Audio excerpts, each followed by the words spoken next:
Buenos días, Julián. Buenos días, Raúl. Buenos días. Hoy día tenemos nuevamente a Julián Dari. Como ya dijimos la vez pasada, él es economista, un economista argentino que nos va a narrar, digamos, de primera mano la experiencia que está viviendo nuestro hermano país de Argentina en estos momentos. Estamos en octubre del 2022, ¿no? Buenos días, entonces, Raúl, tu saludo.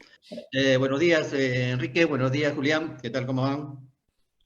Bien, bien. Buenos días, Enrique. Buenos días, Raúl. Gracias por invitarme a participar de este espacio. Eh, Espero que anden bien.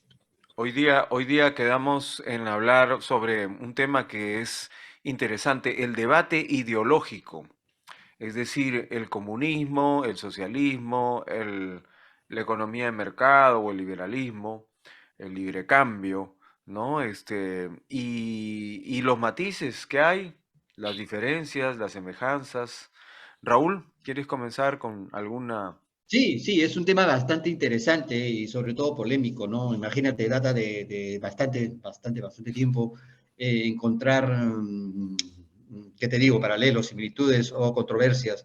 Si bien es cierto, hay varios ángulos que se pueden tocar desde el punto de vista académico, político, social, tiene diferentes matices, obviamente. Yo y creo que Dari nos va a poder dar un poquito más de luz sobre todo cuál es su expectativa en la evolución que han tenido estas doctrinas y sus matices a través de la historia. Julián, una pregunta. Sí. Digamos, ¿cómo ves el asunto? En Argentina, ¿necesitamos más Estado o más mercado? Sí, tomando la Bueno, pregunta de Raúl. doy un panorama del estado que está pasando Argentina. La semana pasada, hace 2 semanas se conoció el dato de pobreza. La pobreza está en el torno a los 36%, 35%. Bajó un poco a lo que era antes, pero, pero sigue en niveles muy altos. Luego también el nivel de inflación es 7,4% interanual. Las revisiones con el Fondo Monetario Internacional dieron bien, pero no se sabe si las siguientes van a poder dar bien. Argentina está pasando una situación muy crítica en el frente macroeconómico, en las variables macroeconómicas hay mucho desorden y en el frente social también se están empezando, a lo largo de estos últimos 20 años no se pudieron corregir muchas y ahora se están agudizando los problemas y a futuro no hay expectativas de que eso mejore, al menos en el corto plazo. Entonces estamos en una situación muy crítica y ahí resurge en esta situación donde un gobierno más estatista, que asume en el 2003, el gobierno de Néstor Kirchner, parecía dar soluciones a muchos problemas que surgieron de un gobierno anterior, que del mismo frente, del mismo grupo político que es el peronismo, que es el gobierno de Menem. Menem está dentro del peronismo, pero con unos matices más de liberal o de mercado, un estado más chico. Eso no derivaron por el manejo de la política económica, derivaron en la crisis económica argentina en el 2001, que es una de las más fuertes que también de nuestra historia, que también derivó en una crisis política y social. De esa crisis viene un gobierno más estatista, de Estado, eh, que presenta ciertas soluciones que la vimos hasta en una evolución económica del 2003 al 2011, hasta el 2008, que fue la crisis internacional. Ahí se frenó y desde ese entonces hasta hoy no pudimos mejorar nada. Macroeconómicamente, económicamente, el nivel de ingresos no mejoró y estamos en un gobierno prácticamente estatista en ese periodo también. Entonces, el estatismo soluciona problemas, en un principio sí, pero después no. Entonces, habría que hilar un poco más fino, a ver si es estatismo sí o estatismo no. El libre mercado, un poco cuando se aplicaron políticas de libre mercado en los 90, en la década de los 90, con el gobierno peronista de Menem, también en un principio se logró bajar una hiperinflación del 4000% a una inflación que tuvimos por 10 años, inflaciones por debajo del 5%. O sea, la inflación que tiene la región hoy día. No, bueno, hoy día no, hasta el año pasado, 2 años, antes de la pandemia, la inflación que manejaba la región era la que manejaba Argentina en la década de los 90. Pero después Eso derivó en crisis económica muy profunda, desempleo del 25%, pobreza del 60%. Eh, entonces, el punto acá, más allá, es en Argentina se da mucho esta discusión ideológica de más Estado, menos Estado, o socialismo, o capitalismo, liberalismo, o no liberalismo, o estatismo. Ahora, a estos últimos años, 5 años, está empezando a emerger las ideas liberales. Los liberales están tomando más fuerza en el ámbito político, en el ámbito de comunicación, en los medios de comunicaciones, y emergen estos grupos, estos agrupaciones políticas liberales que existen desde hace tiempo, pero hoy toman más fuerza, hoy son más actores, tienen más voz. Están en el Congreso, Milei, que es uno de los más conocidos, es diputado nacional con un 14% de votos. Es algo impensado en un partido tan joven, tan chico, y una persona que no viene de la figura política, no es un político, viene del ámbito privado.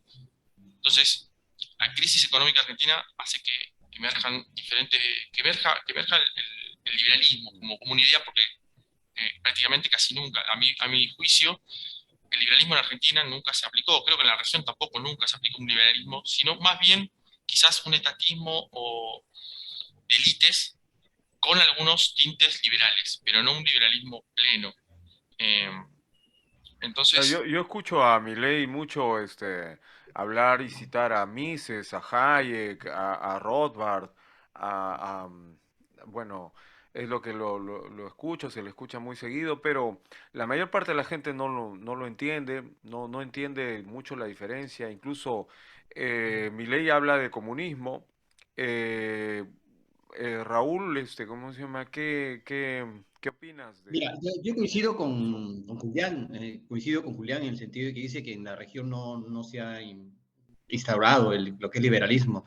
Hay un paso el estatismo, lo que es el mercantilismo. Lo que ha habido es un mercantilismo, y un mercantilismo, ¿qué te digo? El más cavernario. Tenemos la época de Humala, ¿no? Y todo lo demás. Entonces, centrando un poquito, Julián, ¿podrías ayudarnos a encontrar cuál es la evolución o la involución que ha podido desarrollar el comunismo, por ejemplo, o el socialismo en Latinoamérica?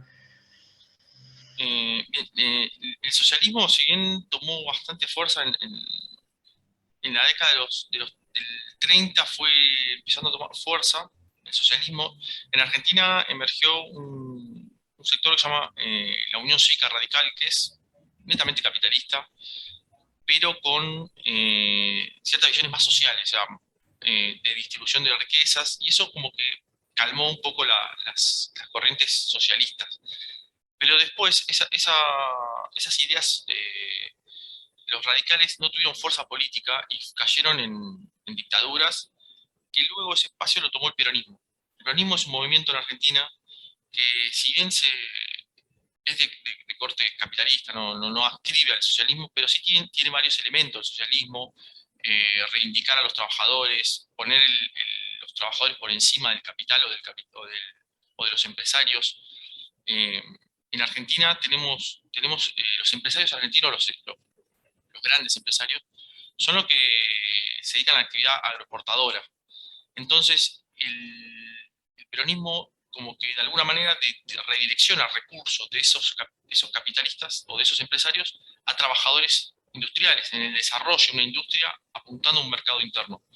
Entonces, el peronismo tiene tintes socialistas, pero, pero después existe el socialismo en sí mismo en Argentina, que en los 60 tuvo fuerza, pero siempre el peronismo funcionó como una fuerza de contención a los reclamos socialistas. Entonces, al existir un peronismo, no era necesario para las masas que el socialismo emerja.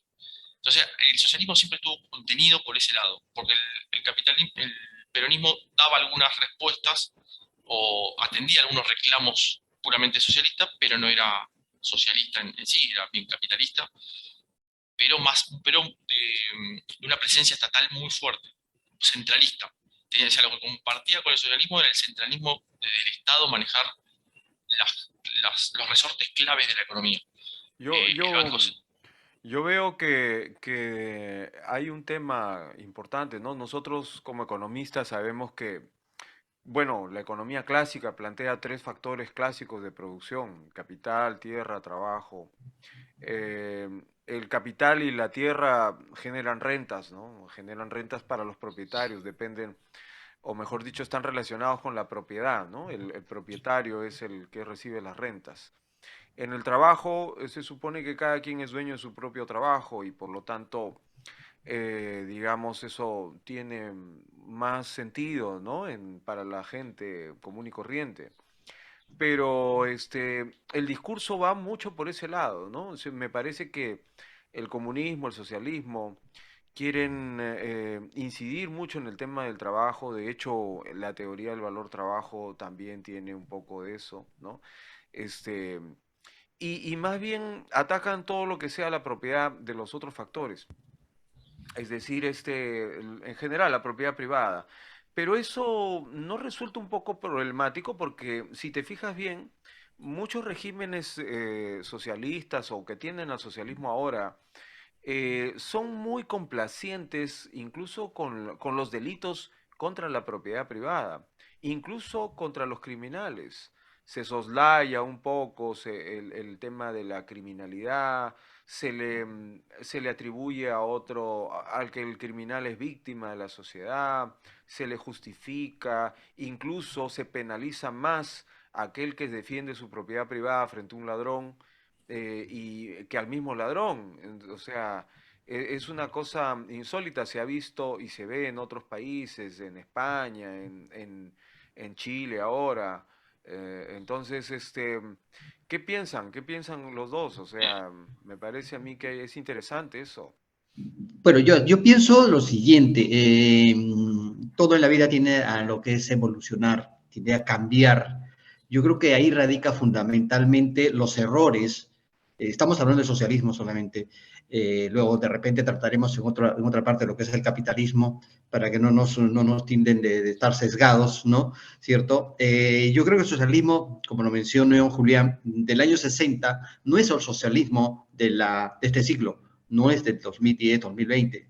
Hay una evolución y en algunos casos una involución. Lo que ocurre es lo siguiente, que no se han adecuado a los tiempos. No se ha modernizado, en otras palabras. Lo hemos visto en los partidos políticos que han desaparecido, desaparecen, aparecen, porque no se adecúan a los tiempos. Lamentablemente, creo que ahí radica la columna vertebral del quiebre que hay en la parte sociopolítica de las naciones, de que no hay una adecuación política. Y para que exista una adecuación política debemos regresar un poquito a lo que son los conceptos en los cuales se desarrolla una doctrina económica, una doctrina política. ¿Cuáles son los conceptos que van? Y eso recae definitivamente en los conceptos que tú has dado, lo que es el bienestar de la sociedad, el trabajo, la propiedad. Si esos conceptos no los aterrizamos en este siglo, con este nuevo entorno, porque hay nuevos actores, nuevos factores y actores de riqueza y de generación de riqueza. Creo que ahí radica en la columna vertebral de los males políticos de estas corrientes. Julián, ¿no, tú opinas lo mismo? Yo, a ver, ¿no piensas que el marxismo se ha reinventado bastante desde definitivamente, incluso hablamos de ahora de un neomarxismo cultural o de un marxismo cultural o no, no, a ver, Sí, me queda un poco la duda también respecto a lo que dice Raúl. Me parece que sí ha habido cambios. ¿Qué piensas? sí. Lo que yo veo es el marxismo, primero, bueno, el autor Carlos Marx plantea una crítica a los modos de producción y a la forma, a las relaciones de poder que había en esa época, post-revolución industrial, y plantea una teoría económica que luego la fueron tomando otros autores y agregando algunos elementos, y hay ciertos debates en algunos temas que no sé, que la teoría económica de Marx no explica toda la realidad, como un autor, como pasa con todos los autores no Claro. pueden explicar en una... En general toma lo de Adam Smith, ¿no? Toma mucho de Adam Smith, Ricardo, y hace una crítica a la sociedad, pero también plantea una cierta teoría económica que no termina de explicar todo, y entonces, La ley como del toda teoría, valor, la ley, la ley del trabajo es una, pues, propio del eh, marxismo. claro, y los otros autores, y entran en diferentes discusiones, uno de los debates que se arma es la transformación de valor, cómo pasar de precio a valor, o algunas otras cosas más dinámicas de, bueno, la remuneración del trabajo, cómo lo medís si tenés capital de largo plazo, por ejemplo, Claro, si invierto en una ruta que te dura años o una vía, bueno, y cuánto de ese capital, eh, del trabajo aplicado a ese capital, después, por ejemplo, para ponerlo en claro, Marx decía, bueno, si yo con un martillo hago hago una silla, entonces la silla vale 10 pesos, la madera costó 5, el martillo me salió claro, eh, 100, pero yo solamente con un martillo puedo hacer 100 sillas. Entonces lo divido por 100 y uso ese fragmento de martillo. En contabilidad se conoce como amortización de capital, básicamente. Bueno, claro. entonces el pedazo de martillo que uso, el fragmento de martillo que uso y la madera, ese es el costo, ese es el capital fijo, y pues lo otro es el capital variable, que es el trabajo. Bueno, pero ese capital fijo, yo como le imputo el trabajo a ese capital fijo, a un martillo, bueno, un martillo tardó tantas horas, es fácil, pero a, a una vía de un tren que se hizo en otra época, con otra tecnología, con otros medios de producción, en otra época, entonces es difícil ese análisis. Y los siguientes autores no, como que lo abordaron y no se avanzó mucho hasta esta época en ese análisis. Entonces el marxismo como que académicamente no avanzó mucho, se quedó estancado en eso y se fueron por otras líneas de pensamiento de la Bueno, economía. hubo un debate, acuérdate, en los 60 me parece, hubo un debate muy interesante entre Hayek y no recuerdo el matemático socialista que le quería demostrar y bueno, me parece que un poco que le demostró que Oscar Lang. sí, matemáticamente sí había una solución para el tema del socialismo. Pero respecto de eso ahora, hace poco vi un debate en YouTube entre Gabriel Zanotti y Zurita, no recuerdo el nombre, un profesor también. Este, mm, Astarita, Sí, Astarica, algo así. Astarita, sí, muy bien. Muy profundo, muy filosófico, donde Excelente Astarita debate. hablaba de Menger, hablaba de errores que él veía en el tema de la concepción marginal, ¿no? Interesante, pero en realidad también un poco, no voy a decir fumado el tema, pero es decir, era una cosa, digamos, muy abstracta, ¿no? Sí, sí, sí. Básicamente los economistas creo que somos un poco más terrenales y vemos el problema desde el déficit fiscal, desde la No, inflación, desde el ese es corto y un... largo plazo. Al respecto, sí, ¿cómo, sí. cómo lo ves? No, digo, esa es una discusión marxista teórica. En la teoría económica también se discute, en la teoría mainstream también se discute en ese nivel. Pero eso es un tema, bueno, una de las críticas que tengo sobre el marxismo. El marxismo como movimiento académico como que no avanzó mucho tanto. Entonces, no Es presenta, verdad. o sea, no es una alternativa. Bueno, estudio economía capitalista o quiero estudiar economía marxista. No, el marxismo como no es una alternativa, sino un complemento para ver algunas cosas. Y después está el socialismo, el marxismo como ciencia social o como sociología, que es algo también más complejo, pero también yo, bueno, no soy sociólogo, soy economista, o sea, de sociología no sé mucho, entonces me cuesta engranar esos temas que plantean el marxismo, y a veces como que el marxismo, volviendo al tema anterior, como que se despega de los incentivos. En economía estudiamos, es como una ciencia de los incentivos.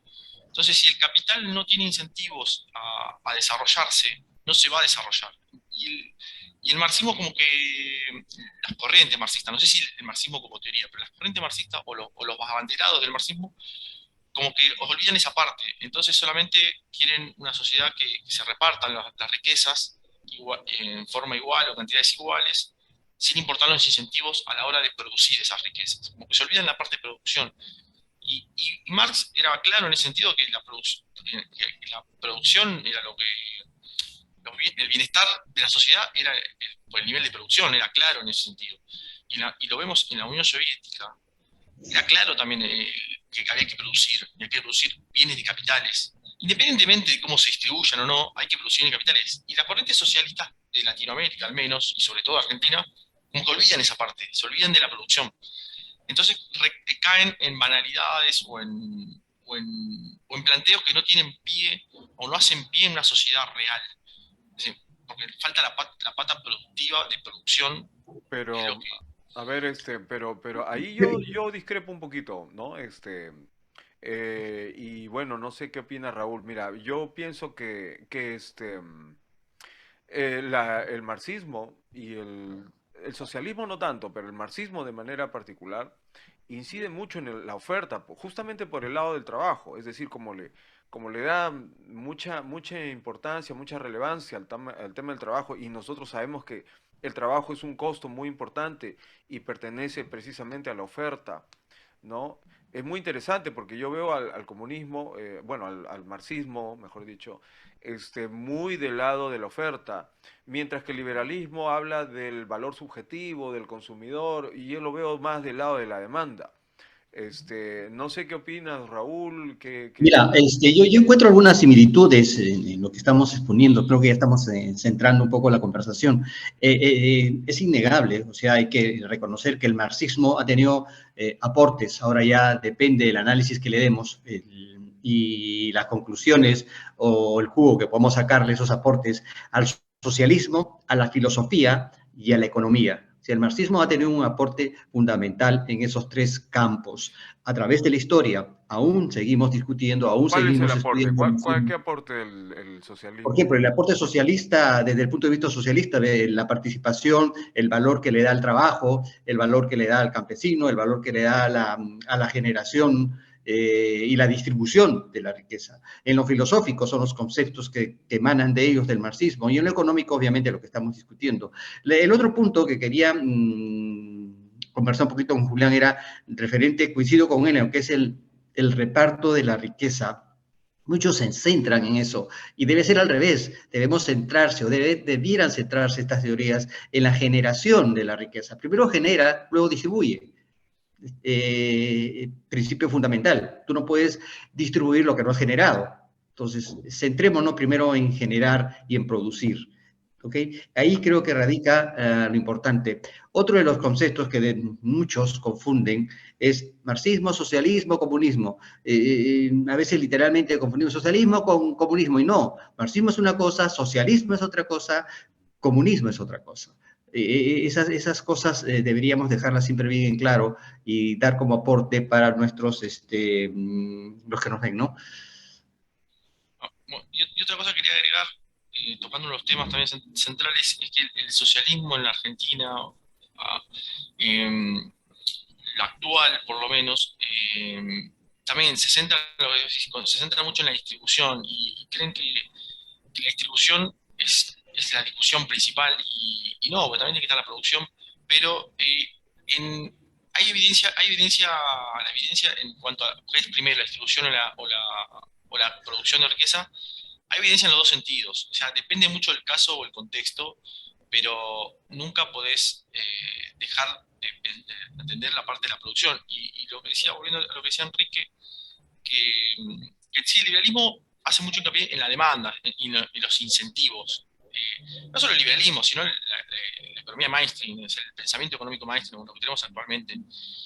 En cambio, el socialismo, o incluso Marx, cuando hablaba de la teoría del valor trabajo, hablaba de que decía, bueno, lo- los bienes de intercambio, volviendo al tema, el, ¿cómo lo llamaba? Se me fue de la mente, perdón. Eh, la, ¿Las lo- mercancías? no, el tiempo socialmente necesario, el tiempo de trabajo socialmente necesario. En ese concepto, Marx encierra que lo que es socialmente necesario es lo que la sociedad demanda. Y eso se ve a través de las relaciones de precios. Lo escribe Marx en su obra El Capital, su obra más importante. Entonces, no tener una... Entonces, a mí me choca la parte de los marxistas cuando quieren abolir el mercado. O sea, que la distribución sea a través de otras formas. Entonces, ¿cómo logras saber cuáles son la demanda social? ¿Cuáles son los bienes socialmente necesarios si no tenés un mercado. Y esa es la discusión de Mises con Lang o algunos otros socialistas, donde no podés no tener un mercado que te dé señales de precio, donde no podés ver los incentivos prácticamente.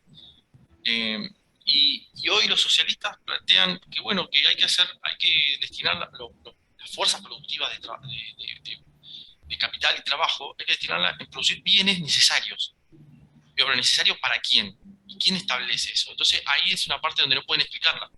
No, lo vamos viendo o lo fijamos a través de un órgano estatal, pero ese órgano estatal puede fallar mucho. Entonces, a veces hay socialistas que plantean la idea de que el mercado es importante, Exacto, eso es pero muy son interesante, ¿no? marginales, son socialistas. El- es como dices, o sea, los fallos del mercado, sí, el mercado tiene fallos, el monopolio, la contaminación, las externalidades negativas, pero frente a los fallos del Estado, tenemos que ver, ¿no?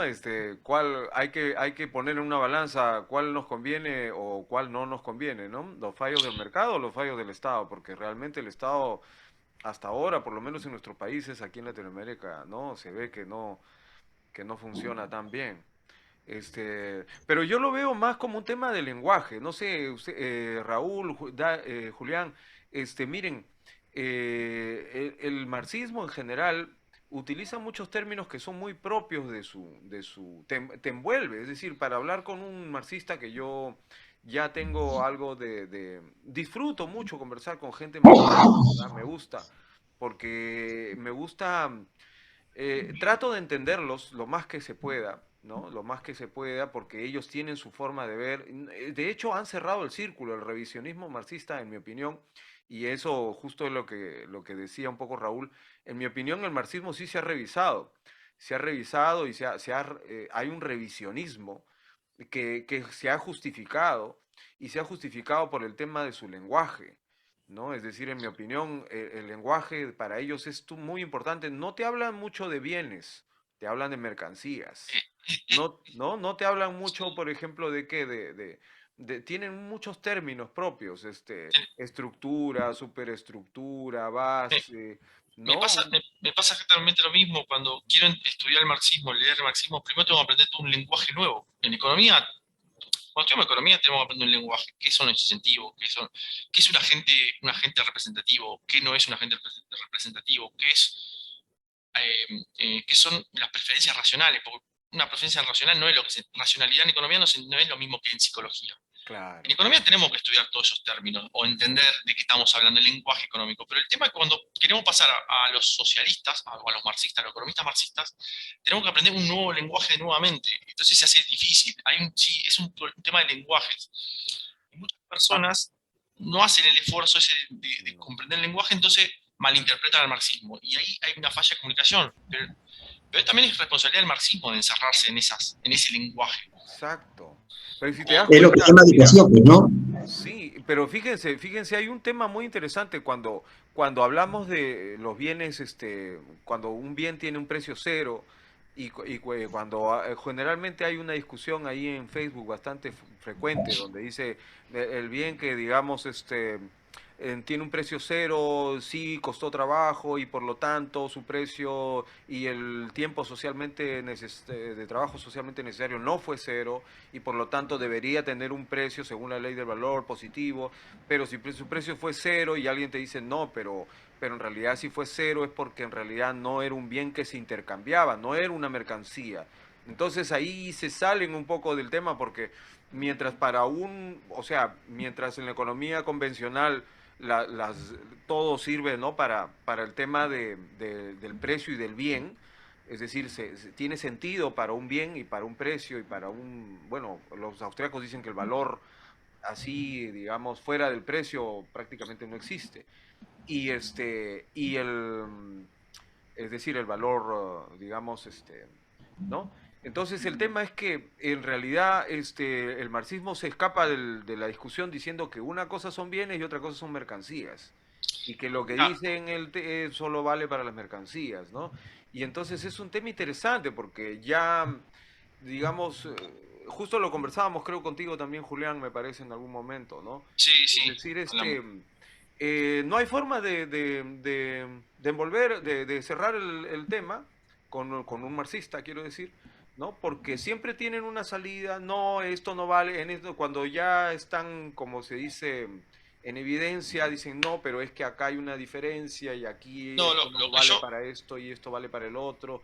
lo que yo veo que desde la economía que se estudia en las universidades, vemos desde una metodología, del individualismo metodológico.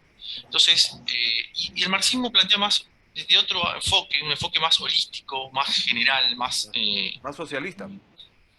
sí, claro, plantea un socialismo pero de una idea más general. Entonces, cuando habla de el tiempo de trabajo necesario, socialmente necesario, o habla, el precio es el trabajo que se necesita, pero no el trabajo puntual que se destinó a una mercancía puntual. Entonces, quizás habla en nivel general, pero siempre hablando bueno, acá se necesitaron 2 horas, pero que sean socialmente necesarios, que haya demanda en un poco de encierro. Entonces, para mí forma como que está diciendo lo mismo que dice Marshall o que dice los marginalistas, pero le da otro enfoque y de otro lado lo explica, en ese punto. Pero es más difícil de entender porque tiene su lenguaje propio que no lo van ayornando al resto de la corriente económica. Entonces es difícil entenderlos. Se justifican en su propio lenguaje, pues, porque en su propio lenguaje el empresario termina apropiándose por temas de definiciones, ¿no? Bueno, Termina, termina, digamos, llevándose una parte de la torta que no le corresponde porque para ellos corresponde al trabajo, ¿no? para muchos marxistas, un gerente que gestiona una unidad de producción no es un trabajador. Pero para mi visión, soy filomarxista, me gusta las ideas marxistas, las estudio.